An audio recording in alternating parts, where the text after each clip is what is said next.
क्या कभी आपने सोचा है कि जीवन में चाहे आप कितना भी दिमाग लगाएं, होता वही है जो आपके नसीब में लिखा है। यही है प्रारब्ध का रहस्य।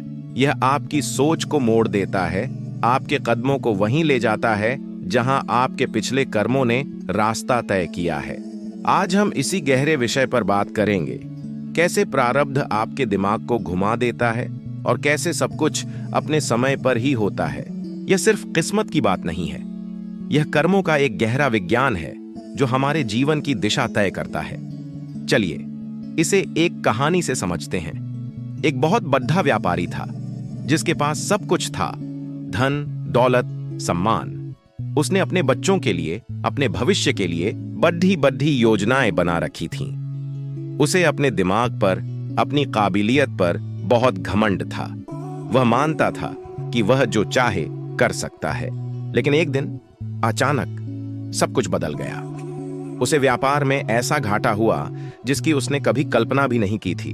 उसके सारे हिसाब किताब, सारी योजनाएं धरी की धरी रह गईं। जो लोग कल तक उसकी तारीफ करते थे, आज मुंह फेर कर जा रहे थे।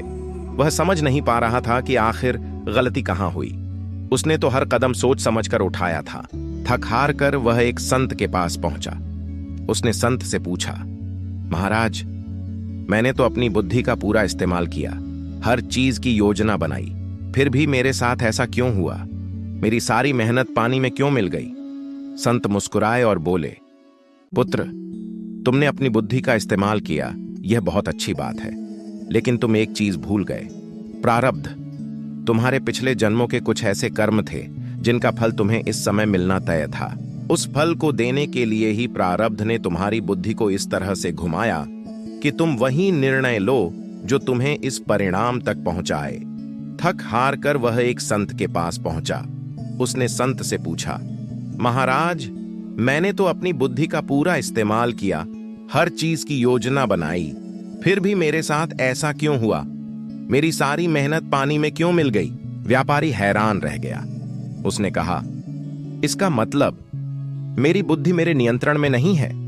संत ने समझाया, तुम्हारी बुद्धि तुम्हारी ही है, लेकिन प्रारब्ध एक चुंबक की तरह है और तुम्हारी सोच एक लोहे की कील की तरह। जब प्रारब्ध का प्रभाव प्रबल होता है तो वह तुम्हारी सोच को अपनी ओर खींच लेता है। तुम्हें लगता है कि तुम फैसला ले रहे हो, लेकिन असल में प्रारब्ध तुमसे वो फैसला करवा रहा होता है। यह सुनकर व्यापारी को ज्ञान हुआ।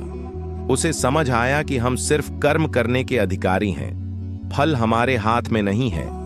यही हमारे जीवन की सच्चाई है।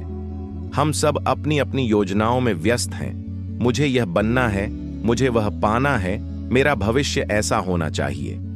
हम दिन रात इसी उधेड़ धबुन में लगे रहते हैं। लेकिन जब प्रारब्ध का खेल शुरू होता है तो हमारी सारी योजनाएं एक पल में बदल जाती हैं।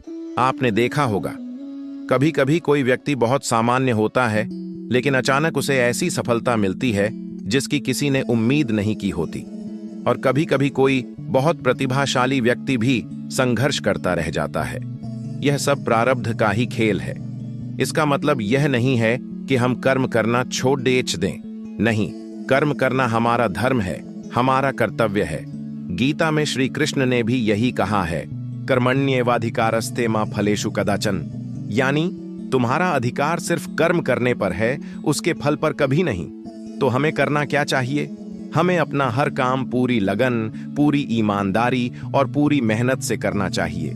लेकिन फल की चिंता ईश्वर पर, उस प्रारब्ध पर छोड़ देनी चाहिए। जब आप फल की आसक्ति से मुक्त होकर कर्म करते हैं तो आपका मन शांत रहता है। फिर चाहे परिणाम आपके पक्ष में हो या न हो, आप विचलित नहीं होते। सोचिए, एक किसान खेत में बीज बोता है, वह मेहनत करता है, पानी देता है, खाद डालता है, लेकिन फसल कैसी होगी यह सिर्फ उसकी मेहनत पर निर्भर नहीं करता। यह मौसम पर, बारिश पर और कई दूसरी चीजों पर भी निर्भर करता है। किसान अपना काम करता है और बाकी प्रकृति पर छोड़ देता है। हमें भी जीवन में यही दृष्टिकोण अपनाना चाहिए। प्रारब्ध का एक और पहलू है, हर चीज का एक समय होता है। समय से पहले और भाग्य से ज्यादा किसी को कुछ नहीं मिलता। यह कहावत आपने जरूर सुनी होगी। यह बिल्कुल सच है। कई बार हम किसी चीज के लिए बहुत जल्दबाजी करते हैं। हमें लगता है कि यह हमें अभी क्यों नहीं मिल रहा। हम बेचैन हो जाते हैं, निराश हो जाते हैं। लेकिन प्रारब्ध ने हर घटना के लिए, हर फल के लिए एक समय निर्धारित कर रखा है। जब वह समय आता है तो चीजें अपने आप होने लगती हैं। आपको सही लोग मिलते हैं, सही अवसर मिलते हैं और आपका काम बन जाता है। एक छात्र परीक्षा के लिए बहुत मेहनत करता है, लेकिन उसे मनचाहा परिणाम नहीं मिलता। वह निराश हो जाता है। लेकिन कुछ साल बाद वह किसी और क्षेत्र में इतना सफल हो जाता है कि उसे लगता है, अच्छा हुआ जो उस समय मेरा वहां एडमिशन नहीं हुआ। यह क्या है? यह प्रारब्ध का खेल है। उस समय वह आपकी भलाई नहीं देख पा रहा था, लेकिन नियति ने उसके लिए कुछ और बेहतर सोच रखा था। इसलिए जब जीवन में कुछ आपकी योजना के अनुसार न हो तो निराश मत होइए। धैर्य रखिए, विश्वास रखिए कि जो हो रहा है वह किसी बड़े कारण से हो रहा है। हो सकता है कि ईश्वर ने आपके लिए कोई और दरवाजा खोल रखा हो जो आपको अभी दिखाई नहीं दे रहा है। प्रारब्ध को समझना जीवन को आसान बना देता है। यह हमें अहंकार से बचाता है। जब हम सफल होते हैं तो हमें यह याद रहता है कि इसमें सिर्फ हमारी मेहनत नहीं, बल्कि प्रारब्ध का भी हाथ है। और जब हम असफल होते हैं तो हम निराश नहीं होते, क्योंकि हम जानते हैं कि यह हमारे ही किसी पिछले कर्म का फल है जो कट गया। तो अगली बार जब आपका दिमाग किसी चीज को लेकर बहुत परेशान हो, जब आपको लगे कि सब कुछ गलत हो रहा है, तो एक पल रुककर सोचिएगा, कहीं यह प्रारब्ध का खेल तो नहीं? कहीं नियति आपको किसी और रास्ते पर तो नहीं ले जाना चाहती? अपना कर्म पूरी निष्ठा से कीजिए और फल को उस परम शक्ति पर छोड़ देश दीजिए। आप देखेंगे कि आपका जीवन कितना सरल, कितना शांत और कितना आनंदमय हो जाएगा। आपको हर परिस्थिति में एक संतुलन मिलेगा। सफलता आपको अहंकारी नहीं बनाएगी और असफलता आपको तोड़ेगी नहीं।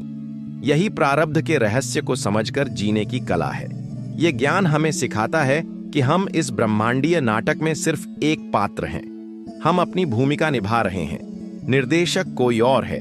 हमें बस अपनी भूमिका पूरी ईमानदारी से निभानी है, बाकी सब उस पर छोड़ डेडियाच देना है। उम्मीद है प्रारब्ध के इस गहरे रहस्य को आप समझ पाए होंगे। यह विषय हमें जीवन को एक नए नजरिए से देखने की प्रेरणा देता है। अगर आपके मन में कोई सवाल है या आप अपना कोई अनुभव साझा करना चाहते हैं तो कमेंट्स में जरूर बताइएगा। इस वीडियो को देखने के लिए आपका बहुत बहुत धन्यवाद। अगर आपको यह बातें अच्छी लगीं तो चैनल को सब्सक्राइब करना न भूलें और इस वीडियो को अपने दोस्तों और परिवार के साथ भी शेयर करें। फिर मिलेंगे एक नए विषय के साथ। अपना ध्यान रखिए और कर्म करते रहिए। नमस्कार।